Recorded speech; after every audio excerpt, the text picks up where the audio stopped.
captivating my soul, and every day I grow to love you more. Come, Holy Spirit, fall on me now. I need your anointing, come in your power. I love you, Holy Spirit, you're captivating my soul, and every day I grow to love you more. I'm reaching for your heart, you hold my life in your hand, drawing me closer to you. I feel your power in you.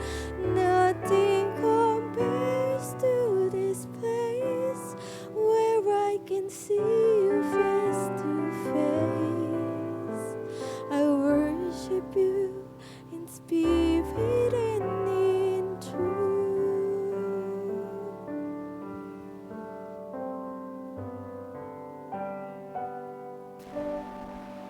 Tawag sa pagsamba, awit 28, 6-7. Purihin ang Panginoon, sapagkat dininig niya ang tinig ng aking pananaig. Ang Panginoon ay aking kalakasan at aking kalasag. Ang aking puso ay tumiwala sa Kanya, at ako'y nasaklolohan. Kaya't ang aking puso ay nagagalak na mainam, at aking pupurihin siya ng aking awit.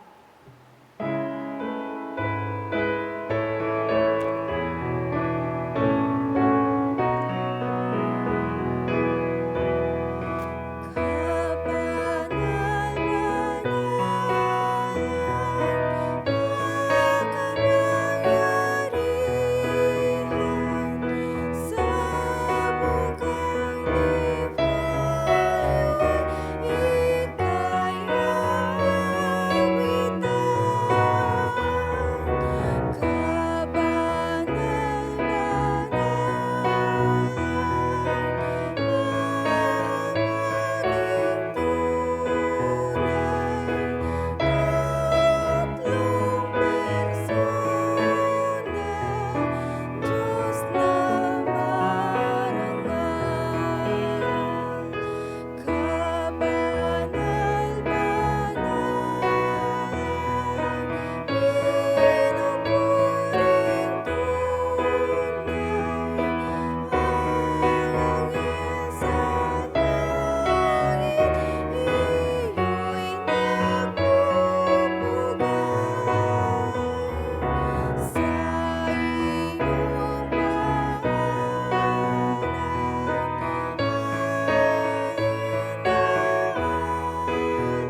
Tayong lahat ay manalangin.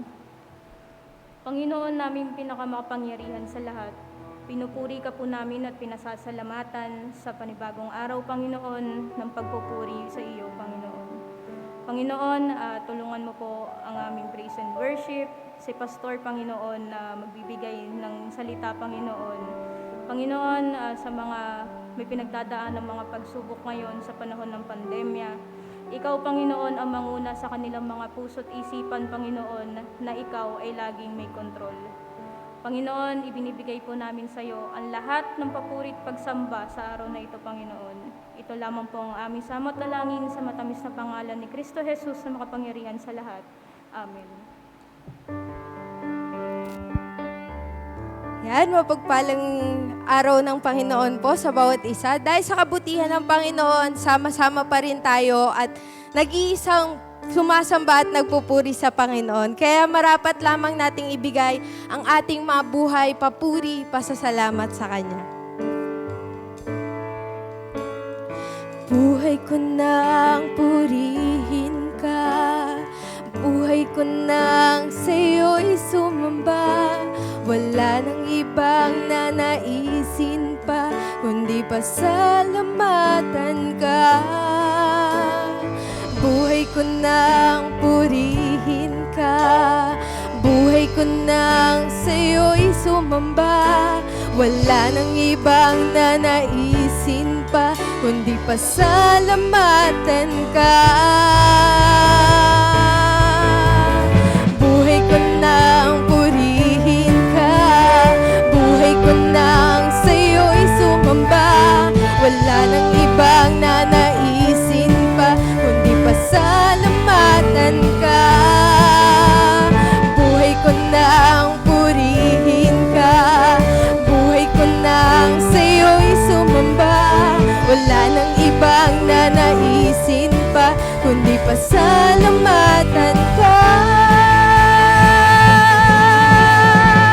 Salamat, salamat, O Jesus, sa pag-ibig mo. Walang ibang nagmahal sa'kin ng katulad mo. Salamat, salamat, O Jesus, sa pag-ibig mo. Ako'y magsasaya sa piling mo.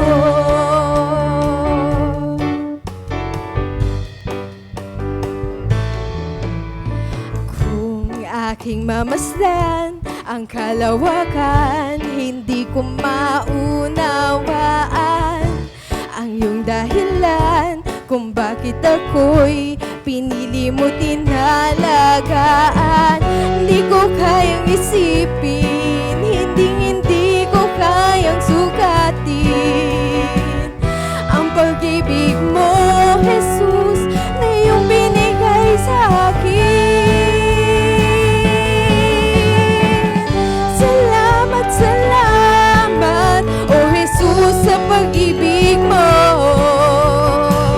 Walang ibang nagmahal sa'kin ng katulad mo. Salamat, salamat, O Jesus, sa pag-ibig mo. Ako'y magsasaya sa piling mo. Buhay ko na!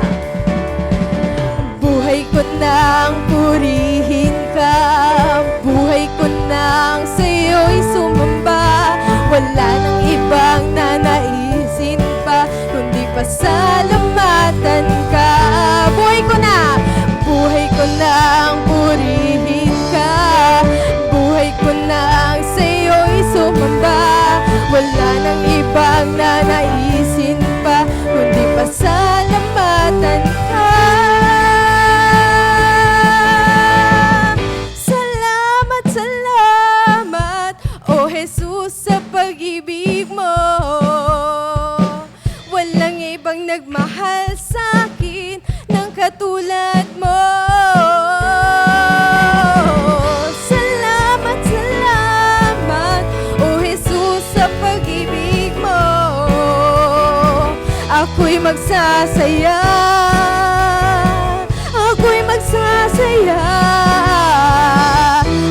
magsasaya sa piling mo.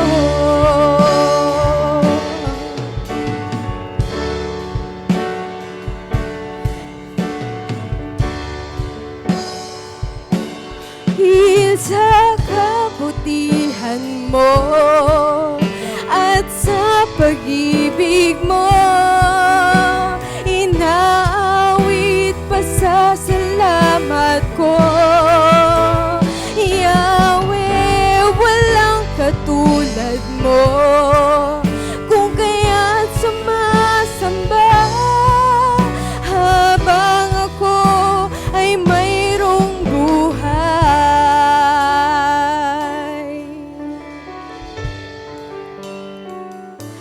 Lahat ng oras, lahat ng araw, papupurihan ko'y tanging ikaw lamang.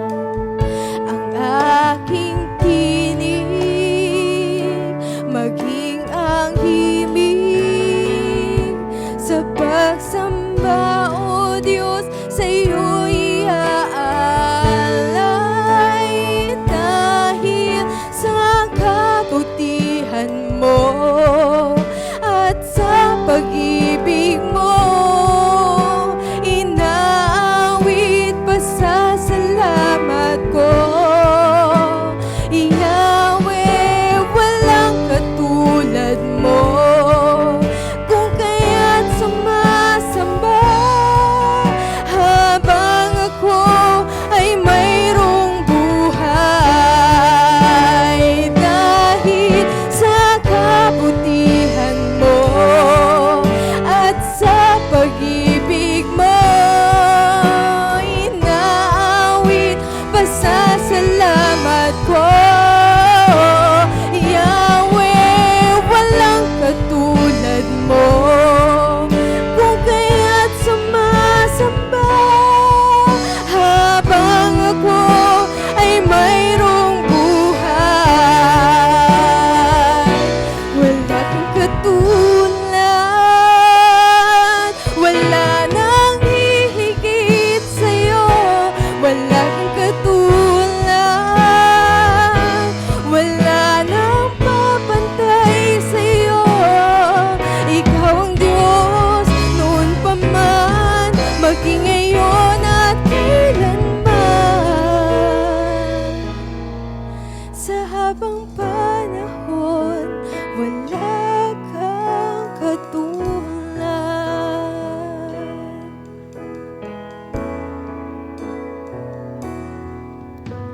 Awitin ko man lahat ng awit sa mundo, di kayang ilarawan ng kadakilaan mo. Kulang ang lahat ng tula, kulang lahat maging salita upang ihayag ang kabutihan mo. Awitin ko man lahat ng awit sa mundo, di kayang ilarawan ng kadakilaan mo. Kulang ang lahat ng tula, kulang lahat maging salita upang ihayag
Sa habang panahon, wala kang katulad.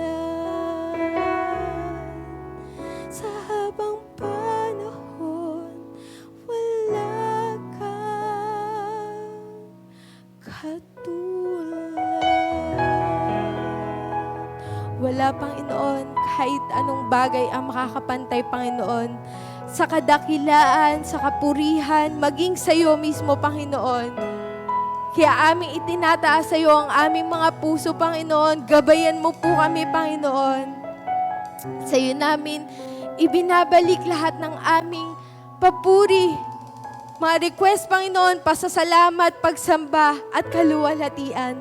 Sa pangalan mo, O Jesus. Amen, amen, at amen.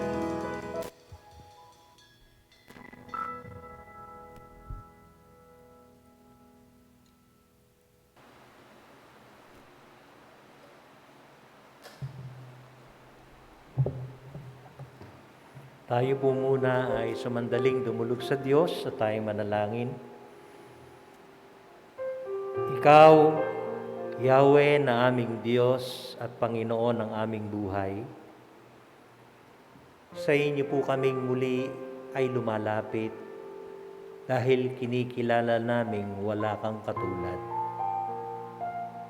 Ikaw ang lumikha ng lahat ng bagay. Ikaw ang nagbigay sa amin ng aming mga pangangailangan sa araw-araw. Ikaw ang patuloy na kumakalinga sa amin. Aming Diyos na makapangyarihan sa lahat, hayaan niyo pong muli na sa aming pagdulog sa iyo ngayong umaga ay maranasan naming muli amang banal ang iyong mga pangako sa aming mga buhay. Maraming pong salamat dahil ipinangako mo po sa amin bilang aming kataas-taasang Diyos at makapangyarihan sa lahat. Sinabi mo, kakalingain mo po ang bawat isa. Sa panahong ito, na alam namin, O Diyos, na patuloy na tumataas ang kaso po ng COVID-19 sa aming bansa. Hindi kami nawawalan ng pag-asa na sa pamamagitan po ng iyong kapangyarihan ay kaya mong puksain ang sakit na ito na nagkalat ngayon hindi lamang sa aming bansa kundi sa buong mundo. Lord, amin pong idinadalangin sa ngalan mo at sa iyong kapangyarihan. Tunawin mo po ang kapangyarihan, Panginoon Diyos, ng karamdamang ito upang hindi na ito makapaminsala at hindi makapanghawa at hindi na makakalat o kumalat pa ang kanyang virus. Aming Ama sa Langit, marami po kaming mga kapatid at mga anak ng aming mga kapatid ang namatay gawa po ng sakit na ito. Marami rin po kaming mga kapatid na itinataas sa iyo at idinadalangin sa iyo gawa ng karamdamang ito.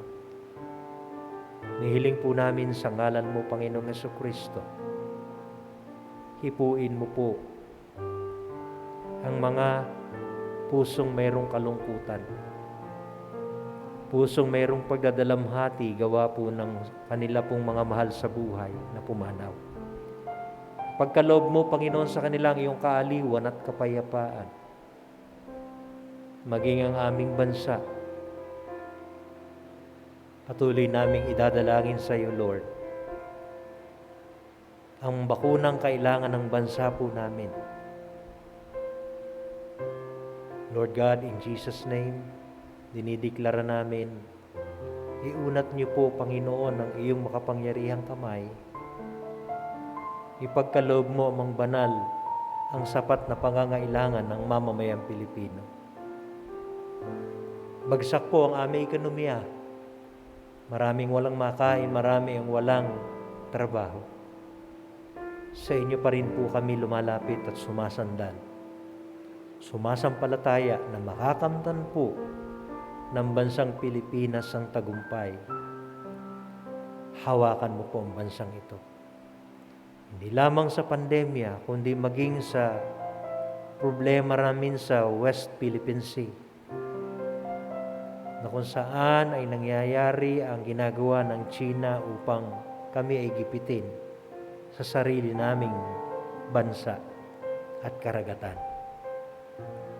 Ama, sa ngalan ni Jesus, pagkalooban mo kami ng kapayapaan at ng pagpapala. Pagpalain mo ang aming Pangulo, pagpalain mo ang bawat kapatid namin, ang kapatiran ng iglesyang ito at iba't ibang iglesia na patuloy ding nananalangin sa iyo. I-bless mo po ang araw na ito na kami ay sumasamba sa iyo. Sa ngalan ni Jesus, itong aming panalangin. Amen. Amen.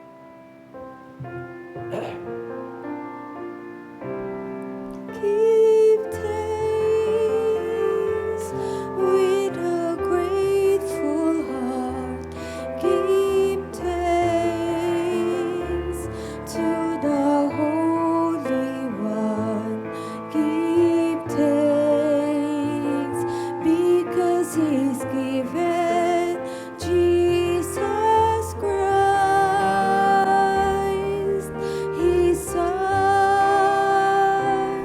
Give thanks with a grateful heart. Give thanks to the Holy One. Give thanks because He's given Jesus Christ, His Son. And now let the weak say, I am strong. Let the poor say, I am rich because of what the Lord has done for us. Give thanks.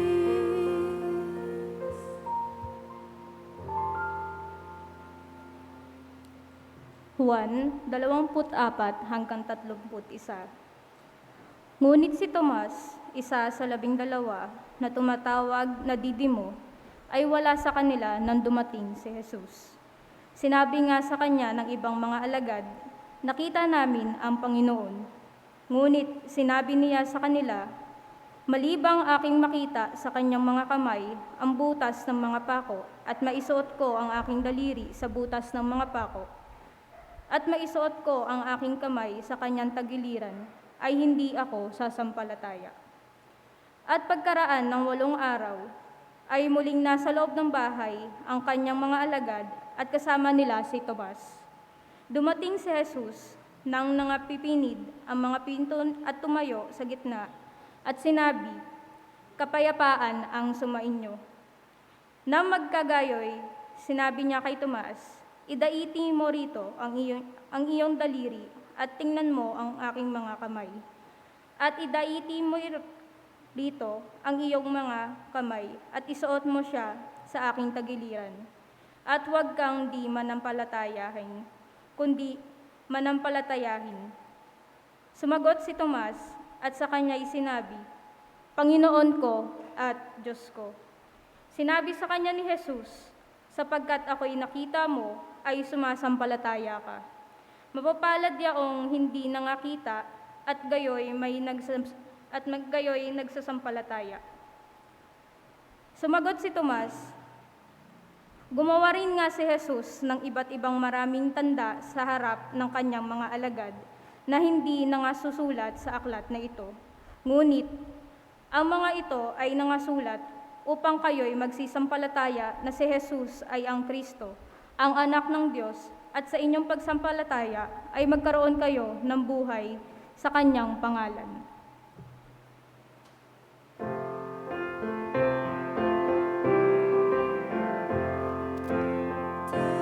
Thy word is a lamp unto my feet and a light unto my path.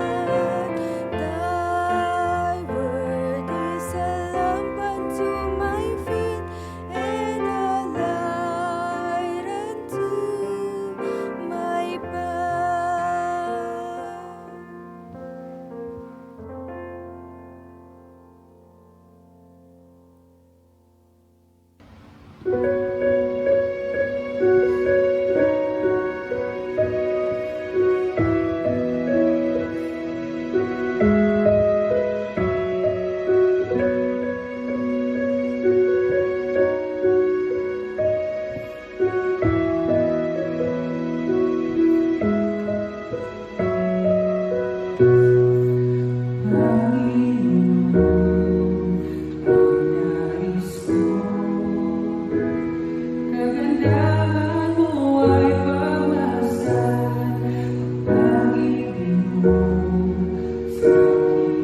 Magandang At mapagpalang umaga po sa ating lahat.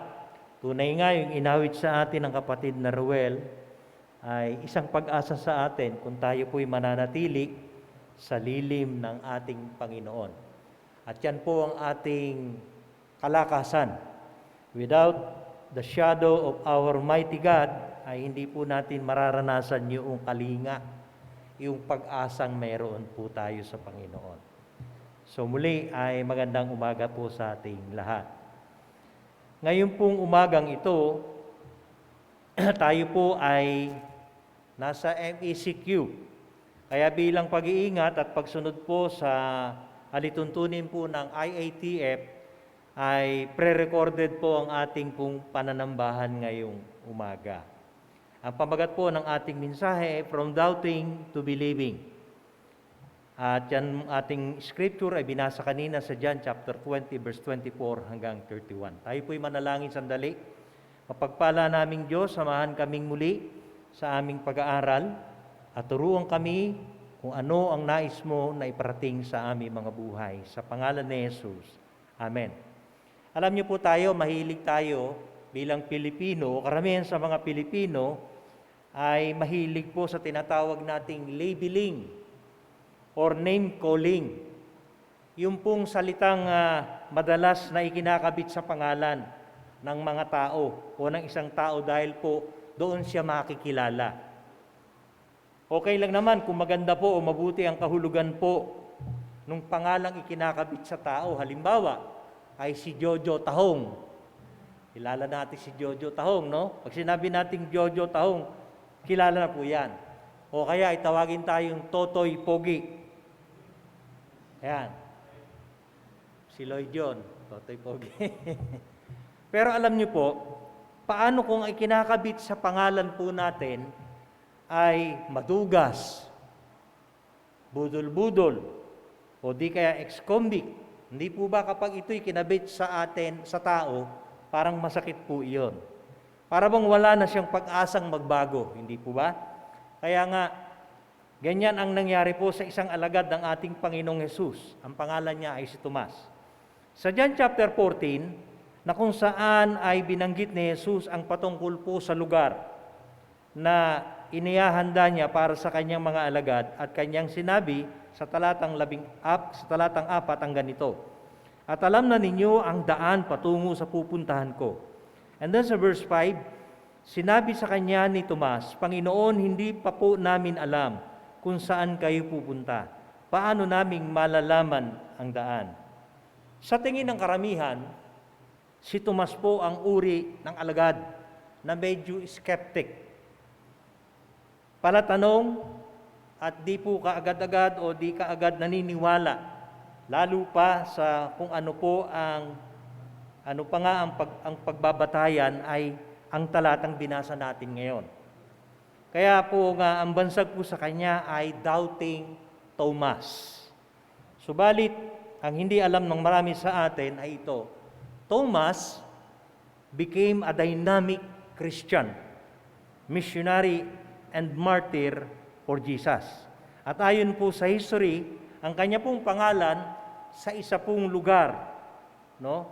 Sa kanya pong pangangaral sa isang lugar, makikita natin sa lugar ng India, habang siya po ay mataimtim, nananalangin para po sa lugar na iyon, isang grupo po ng tao ang lumapit po sa kanya at siya po ay dinampot at siya po ay ipinapatay dahil lamang sa pangangaral ng salita ng ating Diyos.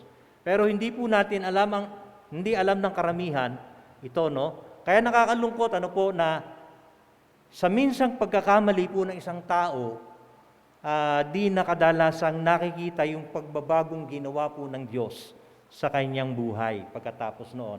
Kaya nga po, ang labeling ay hindi po talagang fair. Dahil tandaan po natin na people grow, people change, people become something great even if they had a flawed past. Lalo pa nga sa ating pong mga mananampalataya. In fact, karamihan po sa mga ginamit na mighty o mightily ng Diyos ay mga tinatawag nating shady. Meron silang shady past.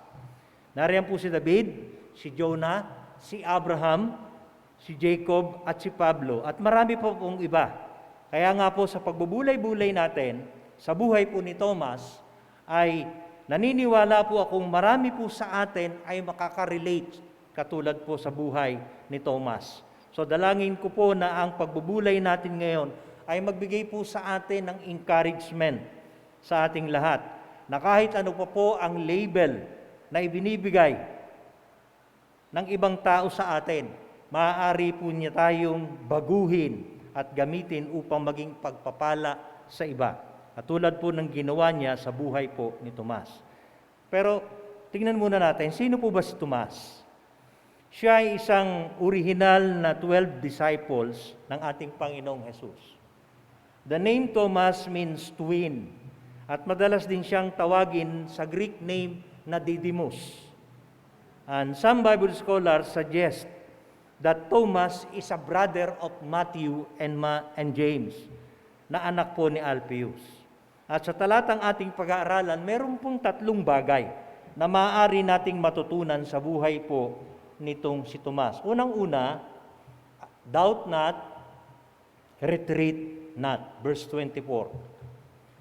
Noong pong nakaraang linggo, ay tinalakay po natin ang John 20, verse 19 hanggang 22, na kung saan unang nagpakita po ang ating Panginoon sa kanyang mga alagad. Subalit ayon po sa ating talata, sa John 20 verse 24, ay mababasa natin, ngunit si Tomas, na tinatawag ng kambal, at kabilang sa 12 ay wala roon nang dumating si Jesus. Ang tanong, nasaan po si Tomas noong panahong yon? Ilan sa mga Bible scholar ang nagsasabing, after na si Kristo ay naipako sa krus, si Tomas po ay humiwalay na sa grupo ng mga alagad ni Kristo Jesus. Maaaring sabihin nating nagsarili dahil para sa kanya ang pag-asa ay natunaw at nawala. Actually, hindi po ipinaliwanag sa Bible kung nasaan si Tomas at kung bakit wala siya doon. Ang alam lang natin noon, sa panahong ipinahayag po ng ating Panginoong Yesus ang kanyang sarili, sa kanyang mga alagad, makikita natin sa Bible, absent po si Tomas. Alam niyo po, totoong mayroong mga panahon po sa ating buhay, lalo pa noong maganap ang pandemyang ito. May mga bagay sa buhay natin na kuminsan ay na-miss po natin. Yung dapat na naroon tayo pero dahil abala tayo sa ibang mga bagay, hindi po natin tuloy naranasan yung magagandang bagay sa buhay natin. Ilan po sa atin ay nag-iisip na ngayon pala, sana naging active na lang ako magsisimba at hindi ako umabsent sa church. Ngayon, hindi na ako pwedeng sumimba, bawal na naman. Sana noon pala naging active na ako maging CYF, maging CWA, or UCM, or dili kaya ay naging active sa church, sa choir, sa Sunday school, o sumama sa camp, o sa encounter, o sumama sa misyon, etc. Minsan po talaga kapag wala po sa atin ang isang bagay, saka natin nakikita ang halaga nito. Lalo pa nga ang pagkakataong ma-encounter si Lord sa ating buhay. Buti na lang at hindi pa rin nagiging dahilan ang pandemyang ito upang lagi natin siyang makaniig. Bakit po napakahalaga ang mga panahong ito? Dahil ito po ang tutulong sa atin upang maging matatag tayo kapag pumasok ang doubt, pagdududa sa ating pong mga puso. Sa totoo lamang po, nasa panahon po tayo na tinatawag natin na napakadaling manghina sa ating pong pananampalataya.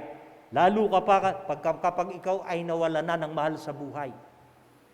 Dahil sa COVID-19.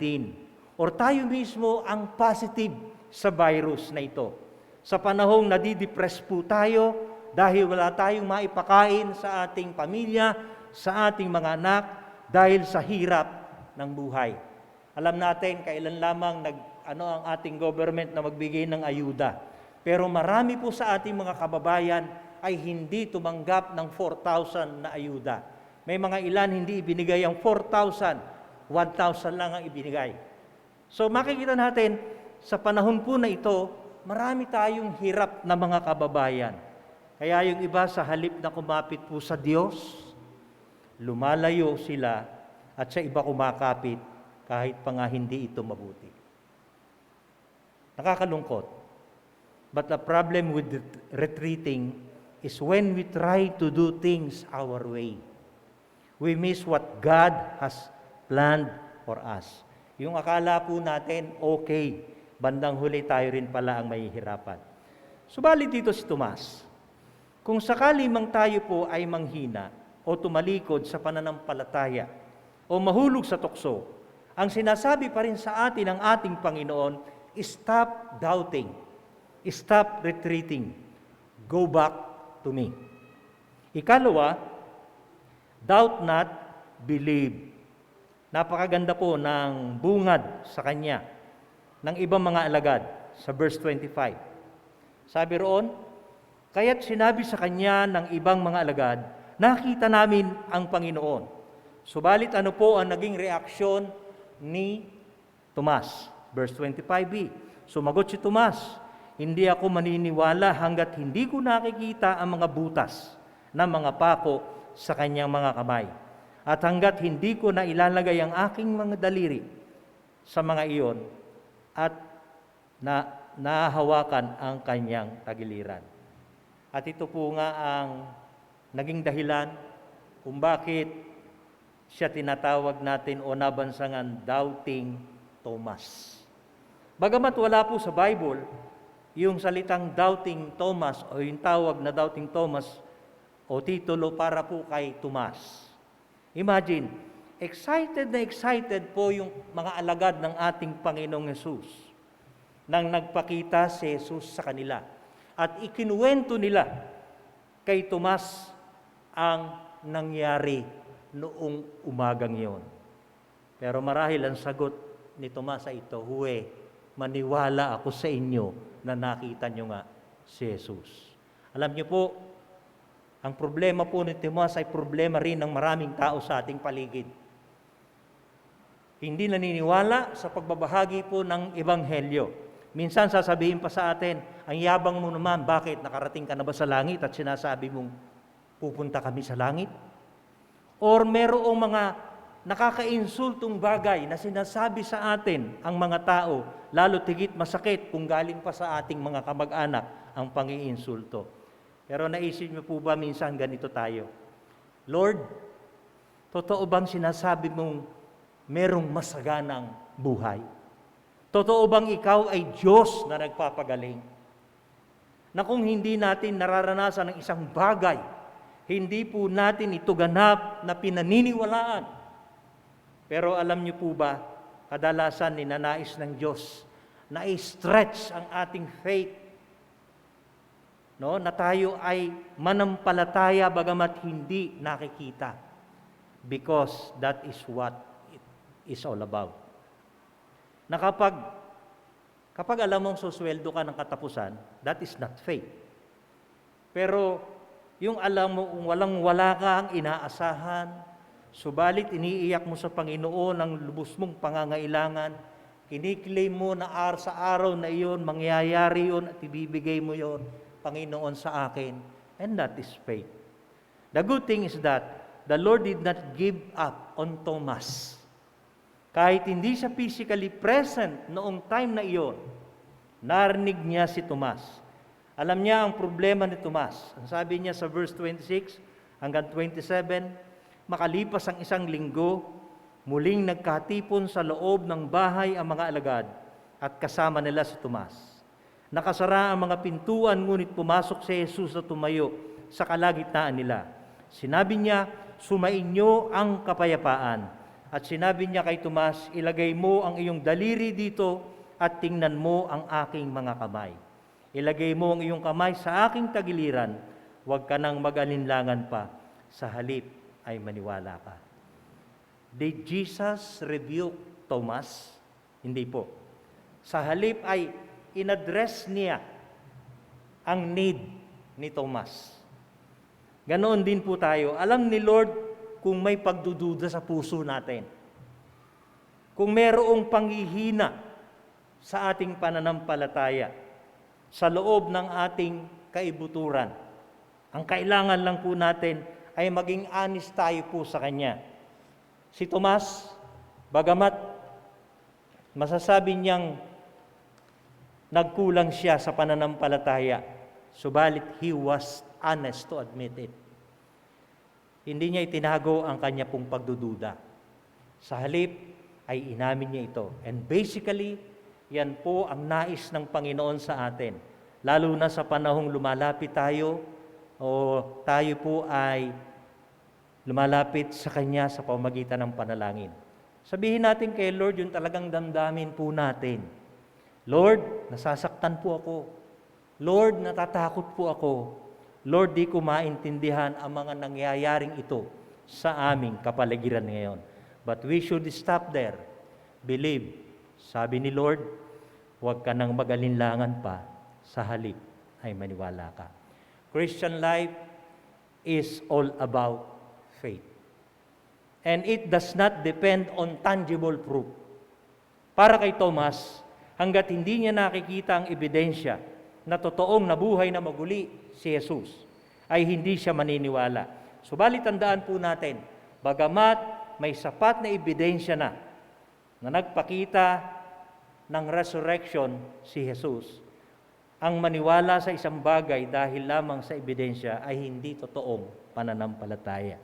Ang sabi nga po ng Hebrews 11:1, ang pananampalataya ay katiyakan na mangyayari ang ating mga inaasahan at paninindigang tungkol sa mga bagay na hindi nakikita.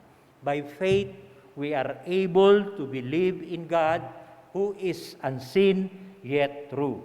For without faith, it is impossible to please God. And then sa verse 28, ano po ang naging sagot ni Tomas? Panginoon ko at Diyos ko. Ang sabi ng ibang relihiyon, nagulat lamang po si Tomas. Para ding ekspresyon sa ating panahon, na kapag minsan tayo nagugulat, OMG, oh my God, di ba? Na sinasabi nating hindi dapat maging ekspresyon ng mga Kristiyano dahil ginagamit ang pangalan ng Diyos ng walang katuturan. Subalit, hindi po ito ang sitwasyon ni Tomas. Naniniwala po ako na ito po ang ekspresyon ng isang tao pagkatapos na lubos na makilala kung sino talaga si Jesus. Siya ay hindi lang isang Lord, kundi isang tunay na Diyos. Now, ano po ang naging tugon ni Jesus? Sa verse 29, sinabi sa kanya ni Jesus, naniniwala ka na dahil nakita mo na ako. Pinagpala silang hindi nakakakita, gayon may naniniwala. Mga kapatid, nawa huwag pong dumating sa punto ng buhay po natin na sasabihin nating, Lord, kapag gumaling na ang nanay ko, saka na lamang po ako mananampalataya sa iyo. Kapag natugon na at nakamit ko na ang aking pangarap, doon lamang ako maniniwala sa iyo. Sa halip, ay sabihin natin, Lord, anuman po ang mangyari, magtitiwala ako sa iyo. Kahit hindi ko maunawaan, kahit hindi ko makita ang plano mo sa buhay ko, mananampalataya pa rin ako sa iyo. Dahil sapat na ang iyong salita na dapat kong sampalatayanan at paniwalaan. Sabi nga ng Romans 10 verse 17, kaya ang pananampalataya ay bunga ng pakikinig at ang pakikinig naman ay bunga ng pangangaral tungkol kay Kristo. Meron po ba sa atin na hanggang ngayon ay meron pa rin pagdududa sa magagawa ng Diyos sa buhay niya? Nahihirapang panghawakan ang pangako ng Panginoon o ng Diyos. Jesus said, just believe, have faith. And then third and last, doubt not, receive. Verse 29, pinagpala silang hindi nakakita, gayon may naniniwala.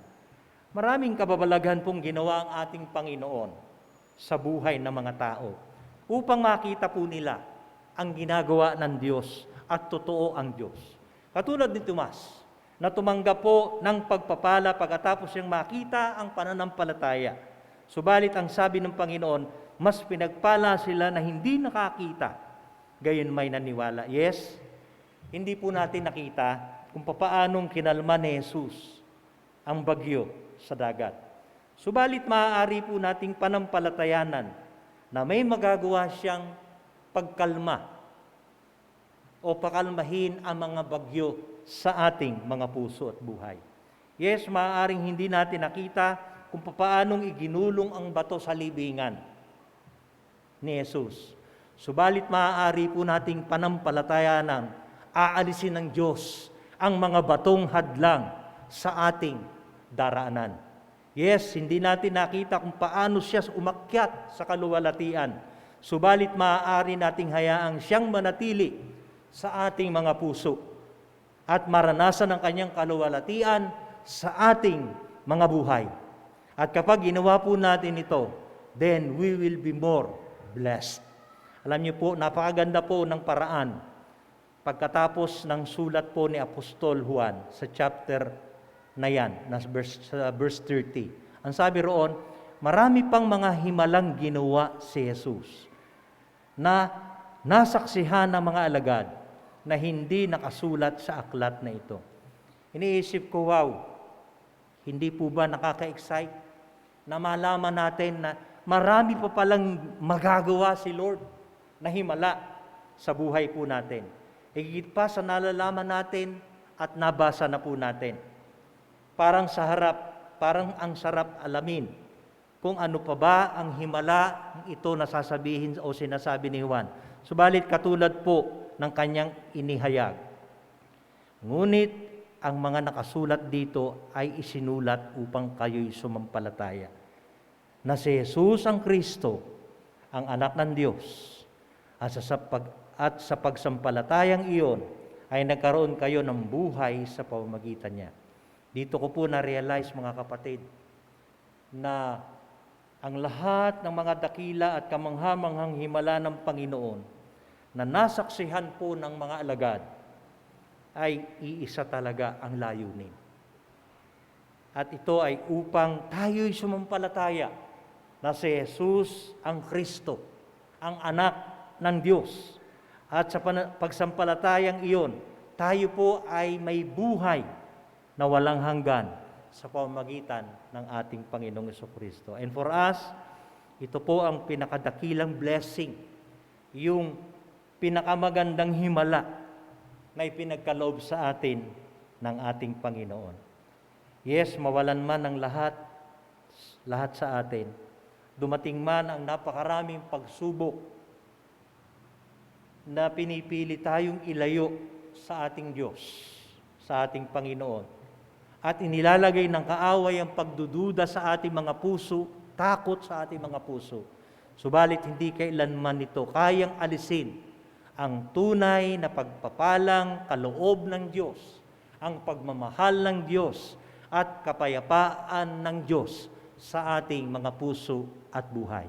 Only because we believe. Stop doubting, stop retreating, stop doubting and believe. Stop doubting and receive. Purihin natin ang pangalan ng ating Panginoon. Diyos na makapangyarihan, salamat po sa iyo. Nakita namin sa buhay ni Thomas ang pagdududa, ngunit hindi mo siya pinagalitan man lamang. Bagkos ay tinulungan pa upang makita niya ang iyong kapangyarihan. Ganon din po ang marami sa amin kung minsan without, dahil kung minsan natatabunan kami ng mga problema sa buhay namin. Napanghihinaan kami ng loob dahil kung minsan ay hindi na namin nakikita ang tugon sa pananalangin.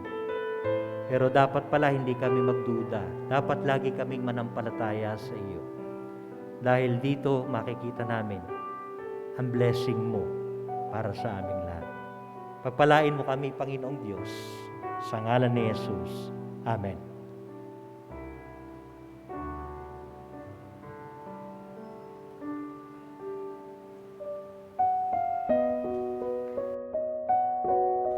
Bakit nga ba tayo nagbibigay sa Diyos? Para ba to sa pambayad ng kuryente o tubig ng church? O para sa love gift ng workers? Ang sagot po ay ito. Hindi pera mo ang nagpapatakbo sa simbahan, kundi ang Diyos na may-ari ng lahat ng bagay. Ang pagbibigay ay actually para sa atin, para sa iyo. Giving is the appointed way of God to bless you, for you to receive blessings. Pinili niya yung giving as one of the ways to receive blessings. Pinagpapala niya ang mga taong nagbibigay para sa pagpapalaganap ng kanyang salita. When you give, you are blessed, and blessed are those who choose to give out of love. Sino ang higit na pagpapalain? Alalahanin natin ang salita ng Panginoong Hesus. Higit na pinagpala ang nagbibigay kaysa tumatanggap.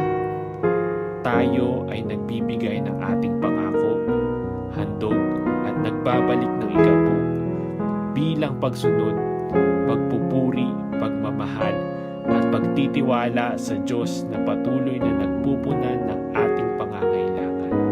Siya ang Diyos na laging tapat. 2 Corinthians chapter 9, verses 7 to 8.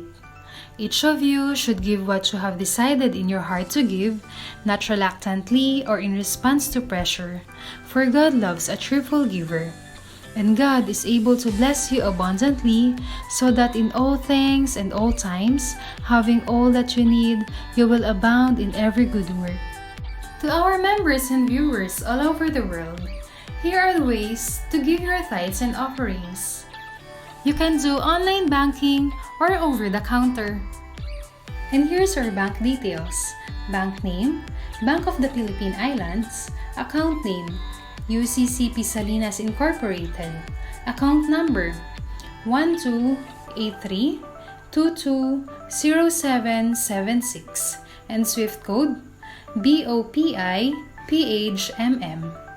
Kindly send the deposit slip or online transfer screenshot at UCCP Salinas Messenger with the following details: your name, amount, and the purpose. For inquiries, you may send your message at UCCP Salinas Messenger or email us at uccp_salinas@yahoo.com. And for additional convenience, you can now also drop your tithes and offerings to our church office. Just look for our secretary, Ate Milet Santos, every Monday, Wednesday, and Friday from 9 o'clock a.m. to 4 o'clock p.m. Kindly put your offering in an envelope and write the following details: your name, amount, and the purpose. Strictly observe physical distancing and don't forget to wear your face mask.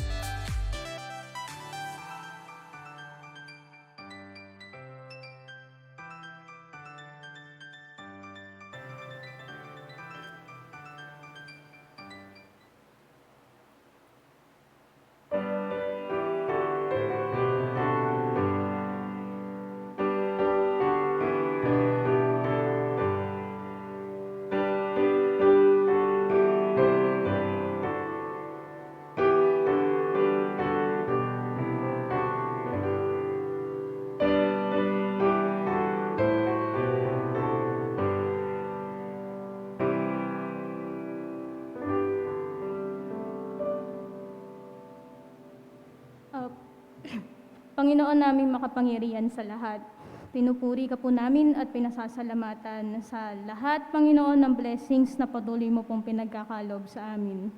Panginoon, sa kabila ng mga pagsubok na aming kinakaharap sa ngayon, Panginoon, tunay nga na Ikaw ay aming Panginoon na hindi nagpapabaya sa lahat. At Lord, ang mga pangako at ikapong ito, Panginoon, ay bahagi lamang ng mga blessings na dapat ay sa iyo at hindi sa amin. Panginoon, patuloy na pagpapala ang iyong ikalat sa lahat. Ito lamang po ang aming samot dalangin sa matamis na pangalan ni Kristo Jesus na makapangyarihan sa lahat. Amen.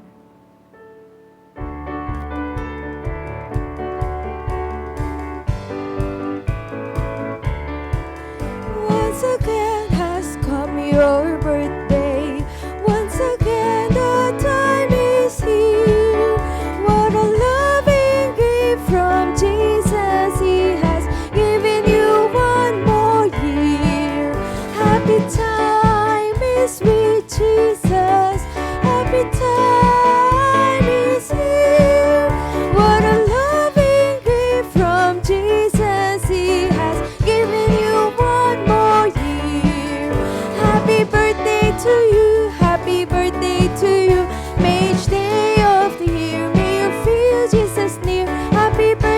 to you, happy birthday to you, and many more years to come. Sweeter as the years go by, sweeter as the years go by, richer, fuller, deeper, may your love grow sweeter, sweeter as the years go by.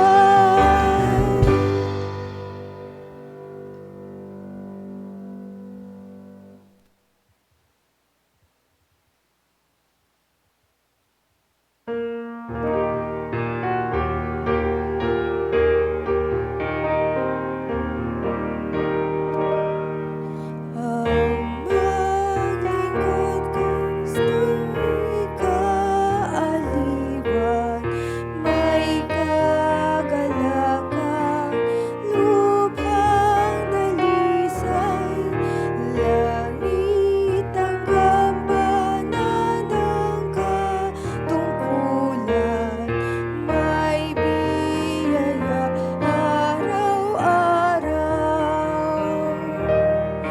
Pakinabang ang maglingkod kay Jesus, hakbang mo'y tataguyod. Kung ang daan tungong langit ay malungkot, may katuwaan na itutulong. May pakinabang ang laging maglingkod, lalo't tapat ka sa bawat kilos. Yaman ang pananatili kay Jesus at pakinabang na lubos. Pakinabang ang maglingkod kay Jesus, habang mo'y tataguyod. Kung ang daan tungong langit ay malungkot, may katuwaan na itutulong. Kung may araw na ang dalay mapanglaw, may katungkulan, sumusubaybay, nanunubos ay hakbang bayaran, maglingkod ay pakinabang. Pakinabang ang maglingkod kay Jesus, habang mo'y tataguyod. Kung ang daan tungong langit ay malungkot, may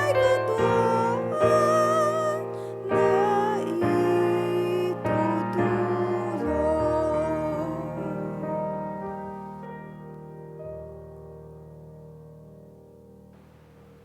Patuloy po kami, Amang, lumalapit sa iyo sa mga sandaling ito. Turuan mo kami at samahan sa aming paglilingkod sa iyo araw-araw ang aming mga buhay. Maraming salamat din po sa mga kapatid naming nagdiwang at magdiriwang pa ng kanilang mga kaarawan. Pagpalain mo po ang kanilang mga buhay, Ama. Samahan silang lagi at maranasan nila ang dagdag na pagpapala para po sa kanilang lahat. Ganon din naman sa mga kapatid namin o sa mga couples namin na nagdiriwang na anibersaryo ng kanilang kasal. Inihiling po namin na inyo pong pangunahan at samahan po ang kani-kanilang mga tahanan. Sa aming pag-uwi, samahan mo po ang bawat isa po sa amin. Mga kapatid namin dito sa Pilipinas at maging sa abroad, inyo pong pagpalain at pangunahan. Maraming pong salamat sa umagang ito na ipinagkaloob mo upang kami ay makapanambahan sa iyo. Sa ating Diyos na patuloy na nagpapala, sa ating Panginoon na patuloy na nagpapahayag ng kanyang pag-ibig sa atin, ingatan nawa tayo sa mga oras na ito. Sa pangalan ng Ama, ng Anak, ng Espiritu Santo. Amen.